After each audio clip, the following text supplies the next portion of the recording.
So when we think of gaming, we don't think of the iPhone 13 mini, but honestly, this little thing packs a punch with the A15 processor. So let's go ahead and find out if we can game successfully with the iPhone 13 mini.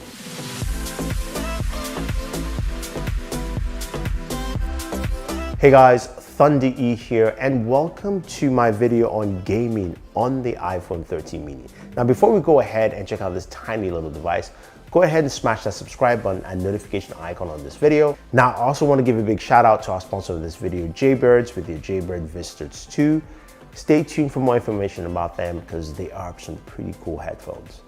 So, the iPhone 13 mini, it is a small device. Honestly, it is quite quaint, if you will. Fits in the palm of my hand, like it's that small. For me, it's really, really small. I'm gonna say it again. But this is a device that a lot of people like the form factor and size, 5.4 inches. It feels like it's very nice and pocketable. And a lot of people are looking for devices like this who are iOS users. So of course it makes sense to see how well it performs with gaming, which is why Apple has the A15 processor in here. And that makes a lot of sense. You want to give kind of the same functionality across the board for a lot of people. This also comes with 4 gigs of RAM and about a 2400 milliamp battery. The right numbers on screen for you to check out.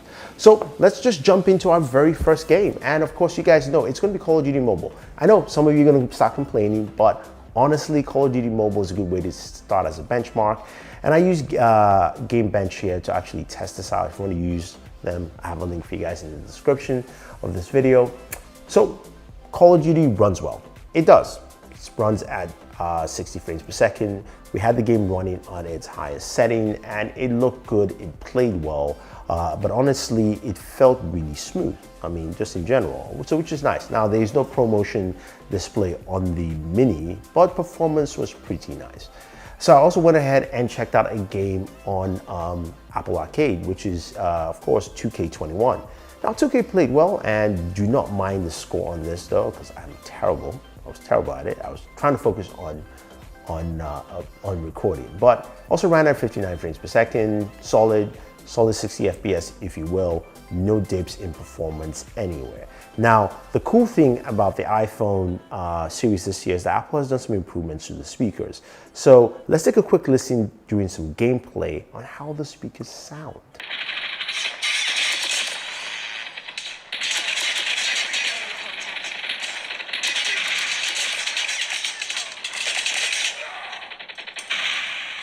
On the iPhone 13 mini, they do a good job, but they're not as good, I would say, as the other iPhone 13 devices, which is why I would recommend you use True Wireless Buds for your gaming experience. And speaking of True Wireless Buds, our sponsor in this video is Jaybird, and I have the Jaybird Vista 2, which I have been using for a while, so it's not something that I don't use, and I can fully recommend them because the 6mm drivers on them do a really good job for that gaming experience. You get the sound really well. Plus, the application allows you to do much more than just listen to music and customize EQs. You have different sound profiles, which you can use for different things. I have one for gaming. I've got one for working out. And speaking of working out though, this thing is durable. They call it airproof durability, but honestly, it does a great job in the gym. I use it every time to work. I use it in a lot of places too, like me, you know, walking around in the park and being aware of my surrounding because of the Sound Sense ANC and showing off my soccer skills. Well, at least whatever is left of it anyway. And the battery life is great at 24 hours with 8 hours per buds, 5 minutes of charge, you give me an hour.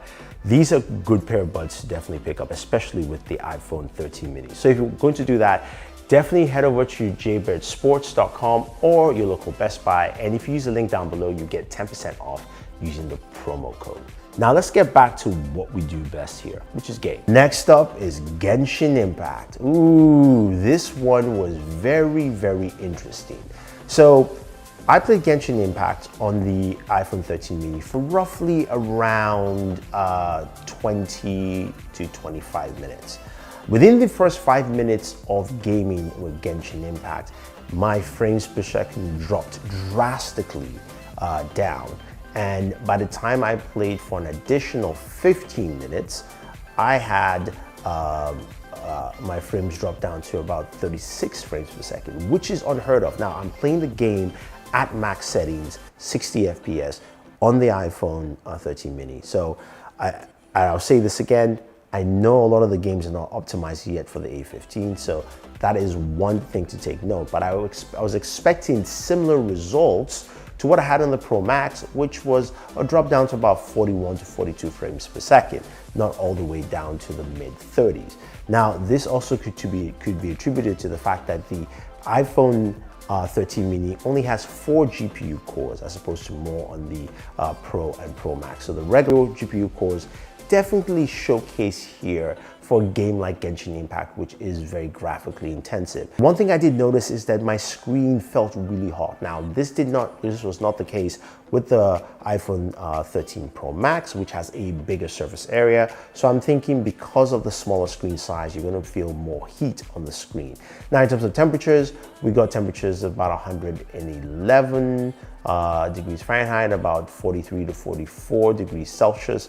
Similar again to the Pro Max, so we're having the same kind of temperatures, which means internals are the same, cooling is practically the same for both devices, I feel, across the iPhone 13 lineup, so that's there. Now, we're gonna end up with our last game, which would be PUBG Mobile. Now, PUBG Mobile is a game that some people say, hey, play in Battle Royale and play for long periods of time. Also, you can play on 90 frames per second. I know you can do that, but the average gamer is gonna pick it up, install, and play. Now, until it's optimized fully for 90 FPS or more, we will have to see that, of course, on the Pro Max. But anyway, on this device, I played PUBG Mobile for about 40 minutes. That was as long as my Battle Royale gameplay session was, and it ran well. It ran well on Smooth Extreme, 59 frames per second. There was no dip whatsoever. So it performed as it should, very, very well. And I was quite impressed with that, especially for kind of the longer gameplay period, running into people left and right, trying to get killed, and also eventually winning. Yes, I won my chicken dinner. It's been a while since I've done that on PUBG, honestly. So yeah, that was actually pretty cool. But that means that this performed well enough for me to go ahead and do that quite well. Now, the other thing, of course, some of you would ask me is, what about game streaming services? So I went ahead and tried out Xbox Game Pass. Games ran at 60 FPS, that wasn't the issue, and it ran also very well. The one thing I will note though to you guys, and I know a few people have mentioned this before, is the screen did dim down while I was playing Xbox Game Pass, which is roughly around about an hour and a half to 2 hours of gaming. And this happened with my Pro Max as well. That kind of dropped down, the display basically just dimmed down when it was about maybe, I believe it was about 3 hours of gaming or 4, so it's a slightly different time frames, but it did dim down even though my brightness was at max resolution, max setting, so that is something that has to do with extended game periods. Now, the Mini works well. No issues with the backbone, doesn't fall out or anything, so if you're gaming with a backbone, it's absolutely fine. But besides even that though, I really love this green case on the iPhone 13 mini. It is so nice. I know you guys can see it clearly, but it's a lovely case. It's just really nice soft silicone feel to it. Honestly, if you're looking for a case, that's also a good one to pick up for your iPhone 13 mini. Look, the 4 cores, especially for a graphically intensive game, we're gonna see some dips. Now, I'm waiting for games like Genshin to be updated to run with the A15, and we'll of course run that again. But I can tell you that that's gonna show you some dip at some point. In terms of most of the other games, you're gonna be able to play them very fine. Now, temperatures will rise up, and I don't think it's gonna overheat because the iPhone tends to throttle things down from what it seems, at least from the 2 cases I've seen, where your screen dims down, trying to make sure that your system does not overheat. Battery life. Battery life was better than the Mini, but not great. So what I mean by better than the Mini was better than the iPhone 12 mini last year. It completely drained by the time I started gaming. So far with about 2.5 hours of gaming, starting at 100%, I am down to about 70%. Now this is with some charging in here or there. So I'm looking at about a 20% loss, 20 to 25% loss or so. which for the mini compared to what I had last year is much better. So I would say you can game, but still have a charger on hand.